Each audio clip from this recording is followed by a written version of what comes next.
Kienet ġurnata oħra ta' żjarat għal kap tal-Partit Nazzjonalista Bernard Grech kif il-ġimgħa filgħodu u kompla bil-ħidma tiegħu fil-lokalitajiet din id-darba f'San Pawl il-Baħar.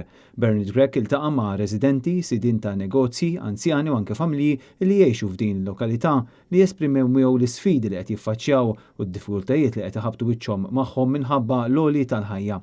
Dan apparti l-problema ta' nuqqas ta' ndafa madwar iż-żona ta' Buġibba u San Pawl il-Baħar. Sidin ta' negozji li kergru magħna illi qed jesperjenzaw slowdown fin-negozju tagħhom San Pawl il-Baħar u allura hemm bżonn illi nifhmu x'inhuma dawn ir-realtajiet u allura ngħinu wkoll biex ikollhom aktar tkabbir fin-negozju tagħhom. Però fl-aħħar mill-aħħar meta ltqajna mal-anzjani, meta ltqajna man-nisa, irġiel, żgħażagħ, jgħidulek ħafna minnhom problema kbira tal-għoli tal-ħajja, problema kbira ta' nuqqas ta' ndafa u anka problema ta' sfortunatament anka traffiku fil-lokalità.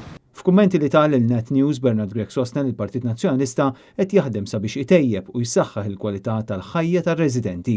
Il-ħidma tal-Partit Nazzjonalista flimkien mal-kandidati kollha tal-Kunsilli Lokali, tim wieħed flimkien anka mad-deputati tad-distrett, morna ant in-nies, smajna lin-nies, iddiskutejna man-nies, spjegajna wkoll lin-nies dak li aħna għandna pjan li nagħmlu f'San Pawl il-Baħar imma mhux biss biex inkomplu ntejbu u nsaħħu l-kwalità tal-ħajja tar-residenti fil-lokalità ovvjament għall poplu Malti u Awċi kollu. Għal din iż-żjara Bernard Grech kien akkumpanjat minn deputati tad-distrett, kandidati tal-Partit Nazzjonalista għall Kunsill Lokali ta' San Pawl il-Baħar kif ukoll mill-kandidat għall-MPs David Aġus.